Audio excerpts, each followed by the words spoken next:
Shall we talk about split squats for a second? Okay. My legs are, I was about to say weak. Let's say I have a significant challenge in my legs. I can now see why my joints are so unhappy. The muscles that they're trying to support are not pulling their weight, but it's more so now. You cast your one leg behind you or ahead of you, whatever. You assume essentially a lunge. Get your torso right in the middle. I like to have a little bit of space between a little bit of lateral space between my front and back foot for the ease of balance, because this is a balancing pose. And we want to learn balancing, but we don't want to punish ourselves. Also, it's easier on my hip flexors. And what we do, why am I telling you this? Just go look up knees over toes guy. Well, I guess I'm doing it to challenge myself, right? You might not look up knees over toes guy, but if you're hearing this, hi, my name's Justin. I do a podcast. We talk about all kinds of things, mostly things oriented around trying to get better at being a person. One agonizing step at a time. And right now, just right now, that looks like me describing split squats while running, although I'm standing now.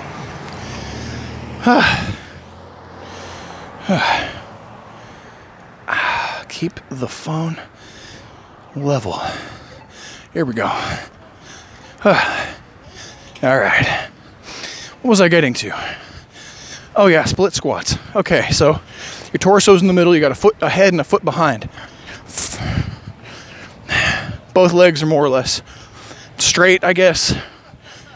What you do, and by the way, this is just what I do. I highly recommend starting from an adapted position. So again, look up knees over toes guy on anything.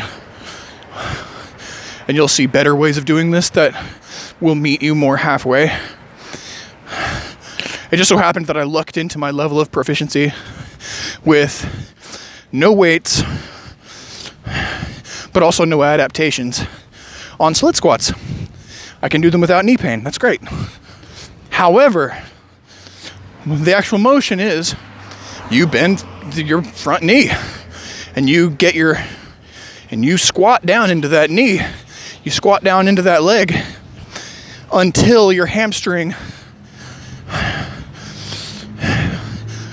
completely covers your calf, essentially. So your knee is way over your toes and your Achilles tendons are taxed. If you come up onto your toes a little bit, oh, that's right, I do adapt it because my toes, because my heels often come up a little bit. Because my Achilles, even under all that weight, my Achilles still won't stretch enough to give me a flat foot while squatting forward. And that's just when you're down. Getting back up is, well, that's what you do. You go down, you come back up. And well, what I'm doing is I'm going at it. I was doing with weights, but then I realized, like, no, it's agony. And I'm not really getting the full benefits.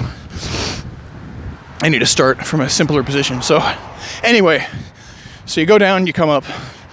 I'm doing 3 sets of 25 on each side, which is around the time that Hampton from Hybrid Calisthenics might advise you can start looking into adapting the pose to make it harder, like holding a 10-pound weight. Knees over toes guy likes to go with proportions of your own body weight, which I like. I think he goes up to like 20 or more, 15 or 20, I think, on the split squats. So he'll do these, what I just described, while holding like, I don't know, 15, 20-pound weights in each hand. And he goes all the way down. It's crazy. And he's doing lots of these too. Of course, he does a rotation where even though he can use the weights, he doesn't use the weights all the time. he goes like, if I understand his program correctly, which I don't because I haven't bought into it, I'm just watching the snippets. It is, you do about 12 weeks, no weights on anything. Just doing the restorative stuff, the highly adapted stuff. Or if you're really comfortable with your progress and your joints are happy, then, you know, you're still not doing weights, but you're going down really far. Or you're adapting in other ways. But even then, like, it's supposed to be you're basically going gentle for 12 weeks. Then you start incorporating body weight exercises or extra weight exercises. Usually somebody's going over this with you. Usually like licensed instructors are going over reps and weights with you for the, oh my God, breathe, for the next 12 weeks. The first 12 weeks is called 0. The second 12 weeks are called dense training protocol. The third set of 12 weeks are when you start incorporating the more dangerous stuff under strict guidance and the eyeballs of the, you know, the licensed teachers. But you do the heaviest stuff. And I don't know what you do. I don't know if then the next move is to do nothing. I don't know. Some aspects of this training protocol seem to involve, actually everything that I just said seems to imply a yearly cycle. But I don't know what the remaining 12 weeks are for. Could be that you just go to your level, or it's custom. Could be that it's recovery, and you're supposed to just either do the recuperative stuff or do nothing, and let your body just commit all of its resources to unhassled, totally totally no hassle recovery. I don't know. Could be. When it came to a thing called sissy squats, which are tough, I can't do them. I can get close though, but I can't do them. Basically, you're Neo dodging the bullets in the first Matrix. Only you come back up. God. And your knees touch the ground for a hair of a second. I can't believe that's possible. I think maybe I did it once. Like one time. I tried like 3 or 4 times, almost fell over. Anyway, Ben Patrick, the knees over toes guy, he says, when it comes to sissy squats, they're completely optional. They're only done in the standards. That's the third cycle. The heavy cycle, you know. And it's something that you do last. You do a few sissy squats last. After the split squats, after all the other things. Once your muscles and your joints are really, really going, if you still have the juice, then that's when it's the safest time to apply the kind of force that you need to get down that far and to piston yourself back up. And I mean piston, like he says you can even use your arms to jump up a little bit. You know, if you swing your arms from behind you to way up over your head while you're at the, right after your knees touch the ground essentially, then you can assist yourself back up a little bit. So he says you can do that. I don't know. I think I did. For the one that I did that worked.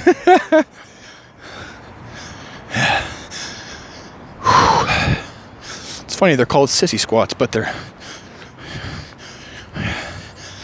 like hardcore heavy metal squats.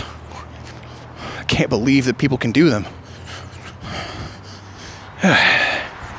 Anyway, we kind of really covered some ground, didn't we? I'm quite happy we shared this time. Still there. I'm still in the zone. I'm still in the zone. Connected. Standing up straight. Eyes wide open. Awake. Aware.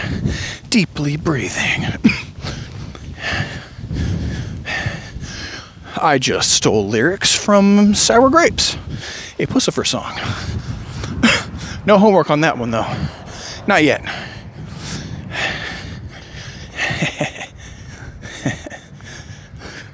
I just listened 2 nights ago. Yeah, I do have the compromised headset, but it still works well enough that I can enjoy music. You only need 1 speaker for music. 2's way better. But the 1 speaker did support me as I went on YouTube late 2 nights ago.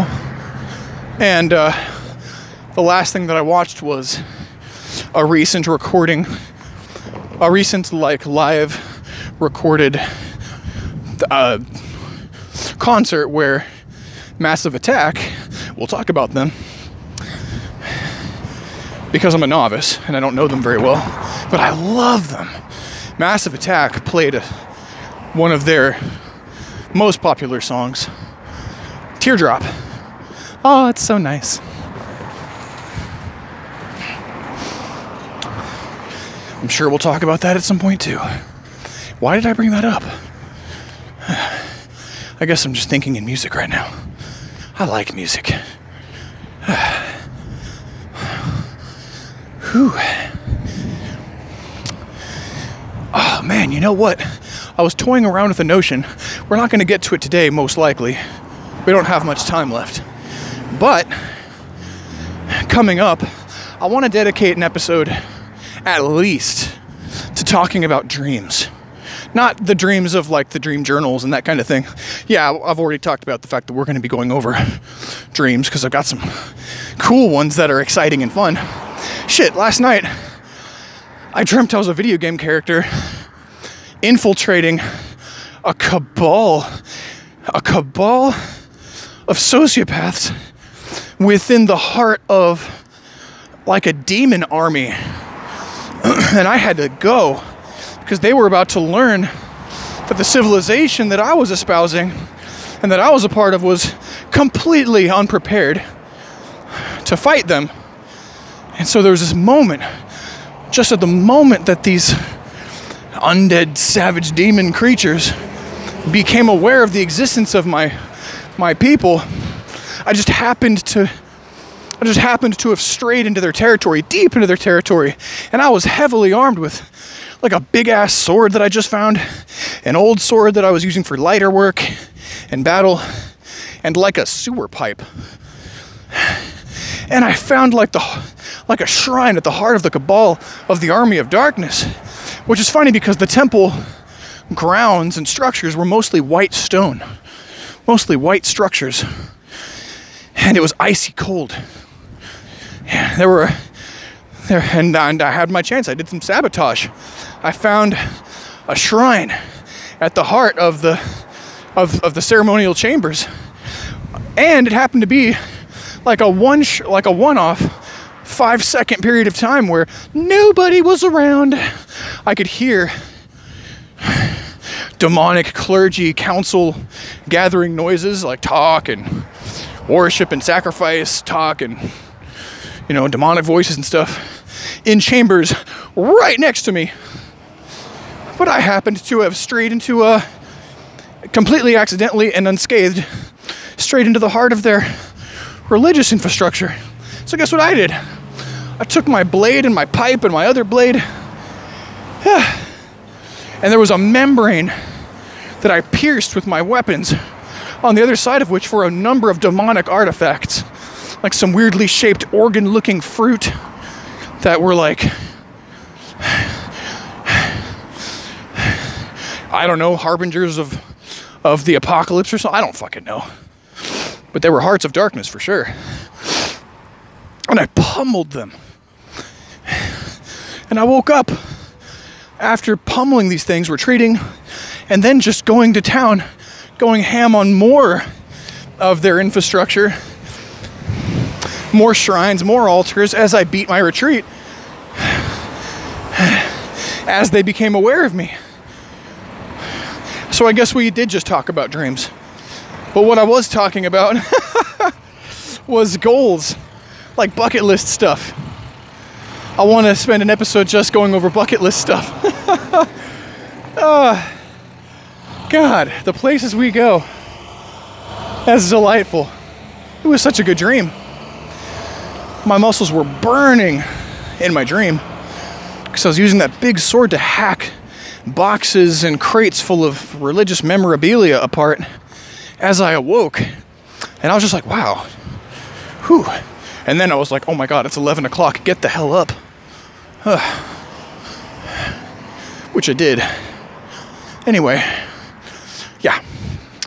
As said, no time right now, but later we'll go over goals just so that we can just so that you can see the starry dew in my eyes, you know, just so that it's not just because I feel the inclination and I obey feeling inclination on this podcast. I obey my instincts on this podcast, but the inclination is to check and counter appropriately the melancholy and the loneliness and the darkness. As much as this is a lightweight, easily digestible podcast, it's also a bit of a heavy-handed podcast sometimes too. And the moment you hear me, you're on my team, which means I have a responsibility through my words and my actions and my example to get your back. And you've got the same responsibility for me. You're Aragorn and I'm Sam, and we got some ring wraiths coming down. Let's go. Grab a torch and a blade. We're gonna have to figure this out. So yeah, we'll talk about that. Things that we're really looking forward to. Things that we're scared to look forward to. Ooh, it's gonna be so good. Maybe that'll be next time. No guarantees. Switching hands. I'll put my wrist right up against the microphone so you can maybe hear my wrist. Oh, did you hear that? Oh my God. Whew. I was getting a little bit of pinky snag. Whew, boy. Yep, I look sweaty.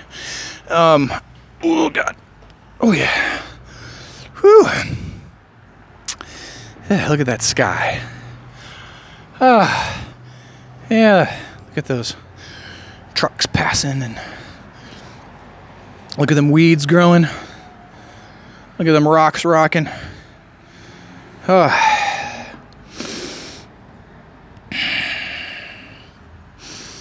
Okay. Whew. Closing thoughts.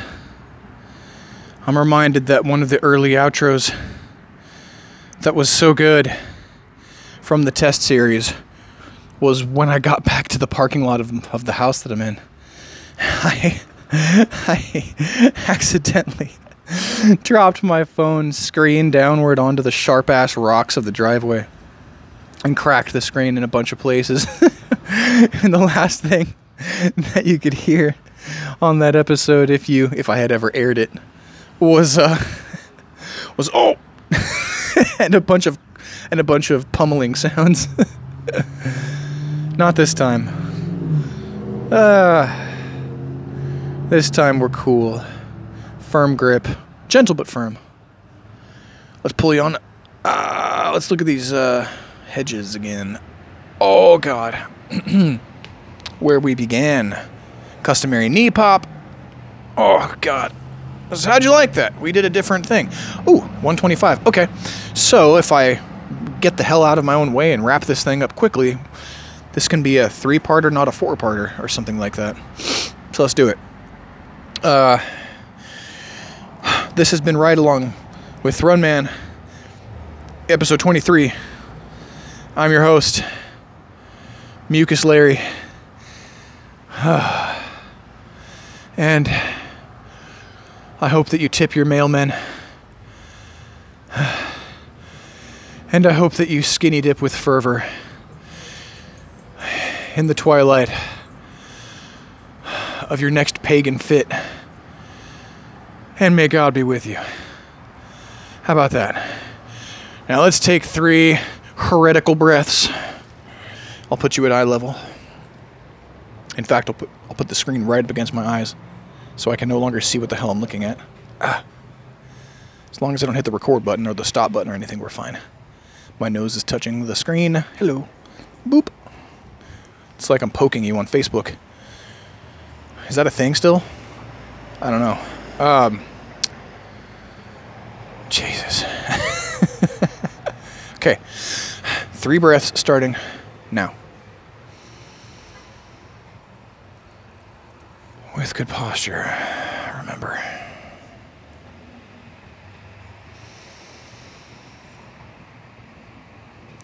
I just thought of something.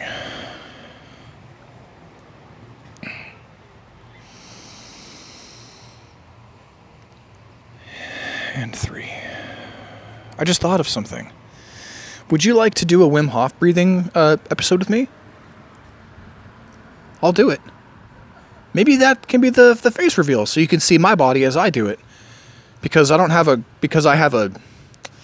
little bit of self-consciousness around my stomach. I've definitely got a plague belly happening here. And I'm working on it, but these big inhales and big exhales definitely do a lot for the gut. And maybe it would be good to share that with people so that in one more way you can see that I am merely a mortal and we can do some breathing together. We can go over it. Maybe we'll do that next time. We'll just start off with Wim Hof breathing and then we'll run for half an hour or something. That's really interesting. A Wim Hof episode. A Wim Hof cast. Decanter. I've got beer cooling in the fridge. That's going to be so good tonight. But we got work to do. I got a workout to do, and we got work to do. Oh, my God. Oh. And we've got some emails to check on. God, I got to get out of here. Okay. Okay. All right. Come on now. Down in front. Move it or lose it. Oh, God. We're full of pith and vinegar. This is Vinegaroon, not Scorpion Cast. I'm your host, Lobster Boy. This is a hedge. This is Kirby.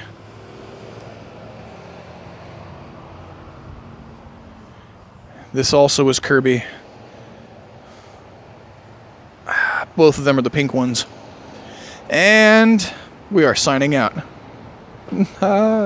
Goodbye. Okay, I really mean it this time. Goodbye.